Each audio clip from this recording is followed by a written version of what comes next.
Hello friends, welcome to Download. Today we are going to discuss part 9 Constitutional Law 1000 MCQs. So continue from question number 241.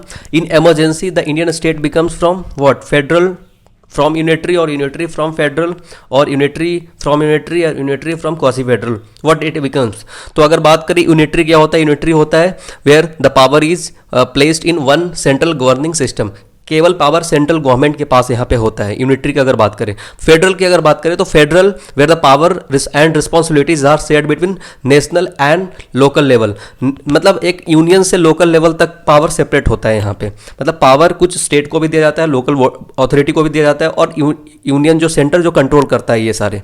तो यहाँ पे क्या है कि unitary जब इमरजेंसी लगता है तो यूनिटरी फ्रॉम फेडरल हो जाता है, क्योंकि सेंट्रल गवर्नमेंट कहीं ना कहीं पावर लोकल अथॉरिटी को भी देती है ताकि वो स्टेट को देख सके. Come to next one. The structure of Indian constitution is what? Federal in form and unitary in spirit. Unitary in form and federal in spirit, और purely federal. Answer is federal in form and unitary in spirit.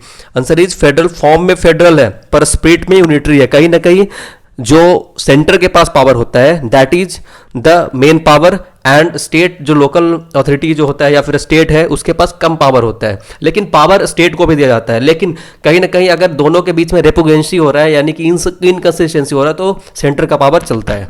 Come to next one. The Indian constitution is partly rigid and partly flexible. Rigid, flexible, very rigid. क्या है बताइए, Indian constitution क्या है? Partly rigid and partly flexible. सब समझ रहे हो आप? Come to next one. Which one of the following countries has the longest constitution? None other than India. India इसका आंसर हो जाएगा. Come to next one. Match कीजिए. इसमें ए का क्या हो जाएगा, आप इसको देख लीजिएगा, एक और पढ़ लीजिएगा. ए का हो जाएगा यहाँ पे 4. ए का हो जाएगा 4. ए का 4. Protection against self incrimination. बताया था सेल्फ इंक्रिमिनेशन क्या होता है. आर्टिकल 21 पढ़ लीजिएगा जहां पे एक्स पोस्ट फैक्टो, डबल जीओ पार्टी, सेल्फ इंक्रिमिनेशन, ये सारी चीजें बताया गया है. खड़ग Singh versus state of Uttar Pradesh क्या हो जाएगा यहाँ पे? बी का हो जाएगा 3. बी का 3. Protection from ex post.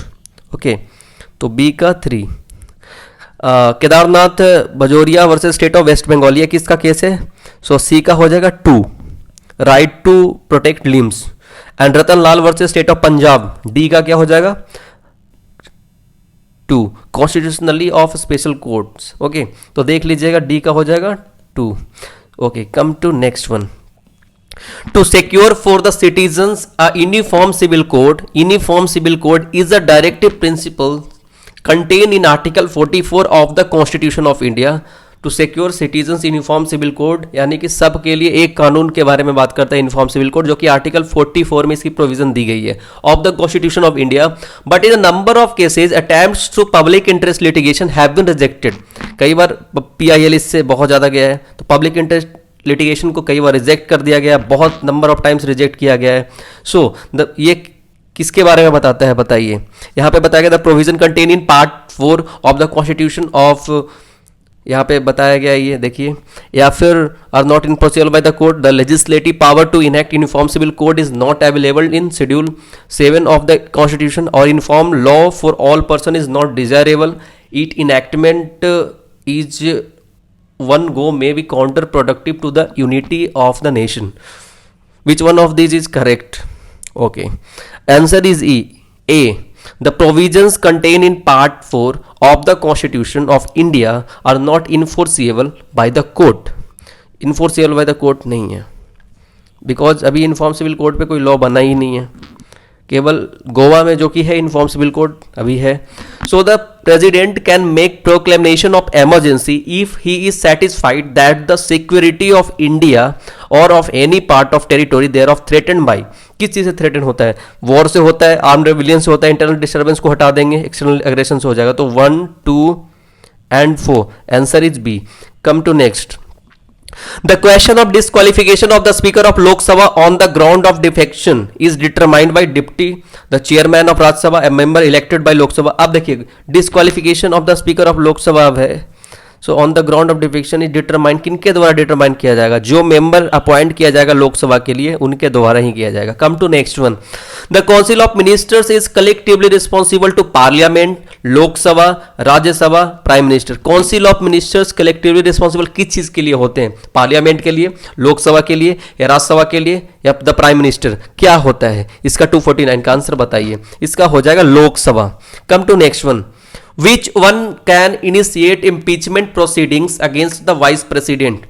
Which one can initiate impeachment proceeding against the vice president? Vice president के regarding impeachment, देखिए इसका राज्यसभा में ही होगा.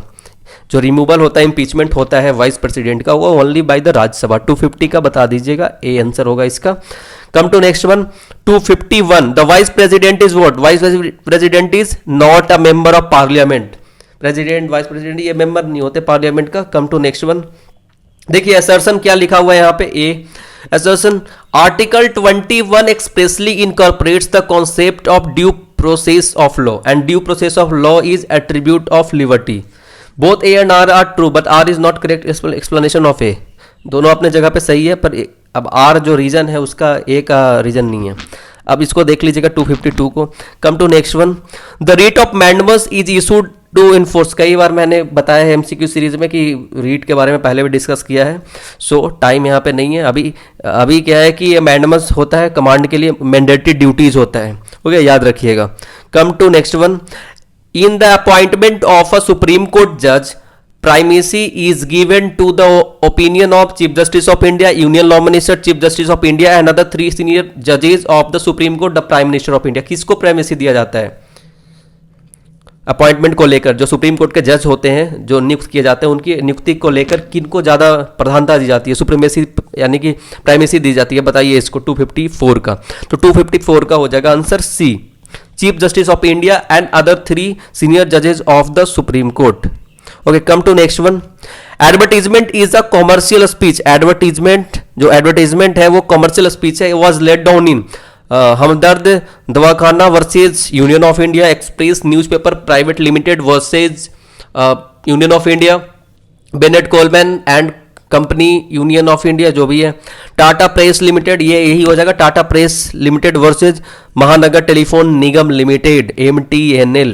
ओके, तो 255 का हो जाएगा D. Come to next one. Which one of the following articles of the constitution of India gives power to the election commission of India to superintendence direction and control of elections? क्या होगा? Which one of the following article of Constitution give the power Election Commission of India? None other than Article 324 बात करता है election commission का. Come to next 257. The Vice President of India shall be ex officio chairman of the Council of State under Article which 64. याद रखिएगा 257 का 64 हो जाएगा, यानी कि ए आंसर हो जाएगा. Come to next one 258. Who decides the dispute relating to the election of vice president? Supreme Court of India. 258 का हो जाएगा.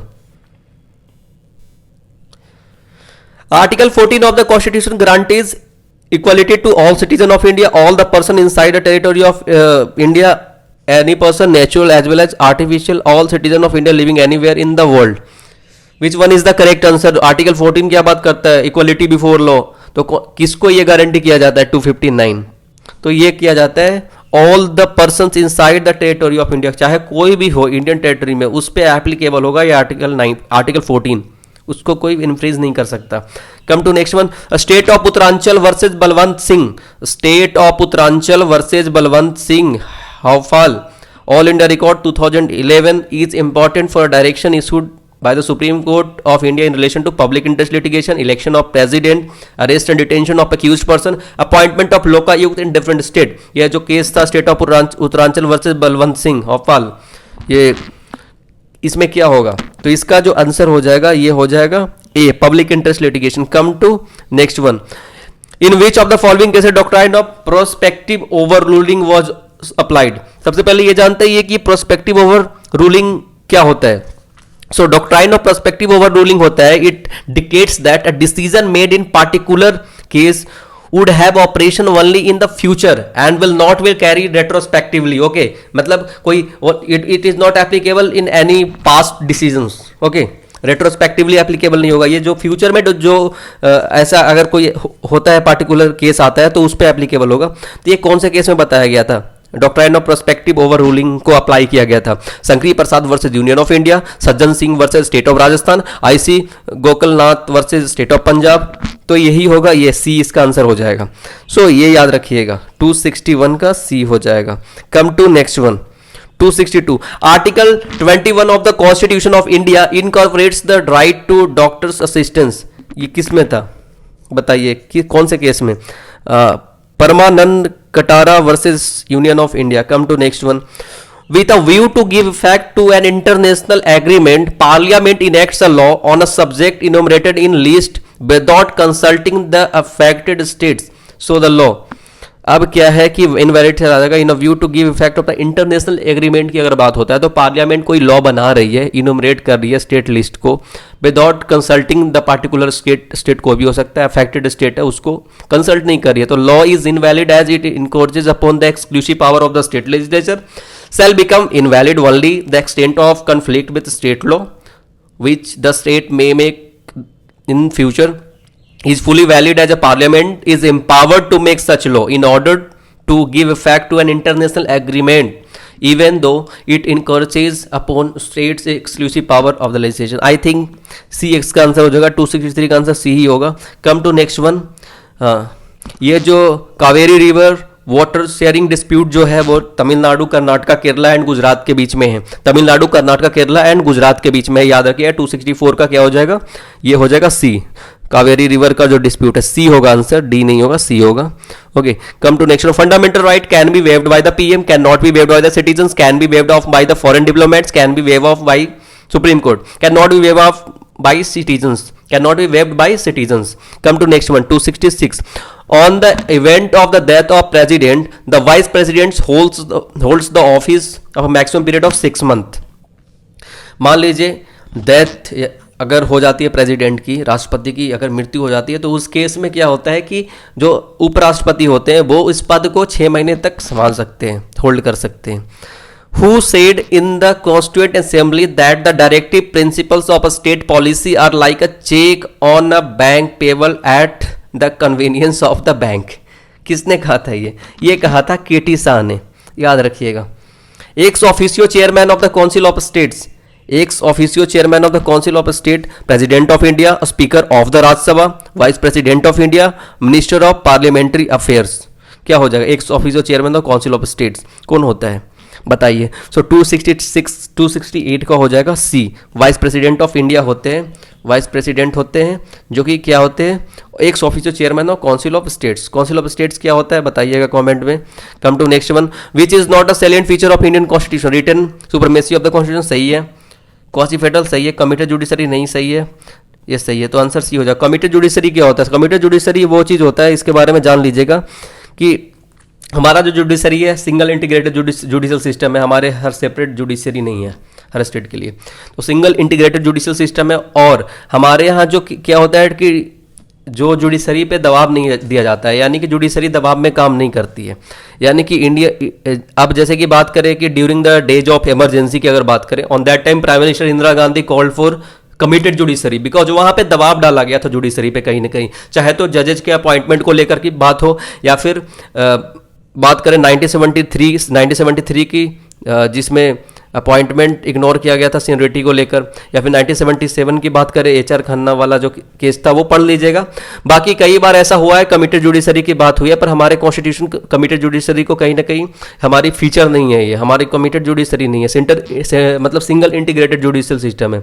अब प्रशांत भूषण वाला केस है वो भी देख लीजिएगा, जस्टिस लोया वाला केस है, तो कई बार ऐसा होता है कि कहीं ना कहीं जुडिशरी पर दबाव डाला जाता है, ओके, पर हमारे यहाँ ये प्रिवेल नहीं करता है।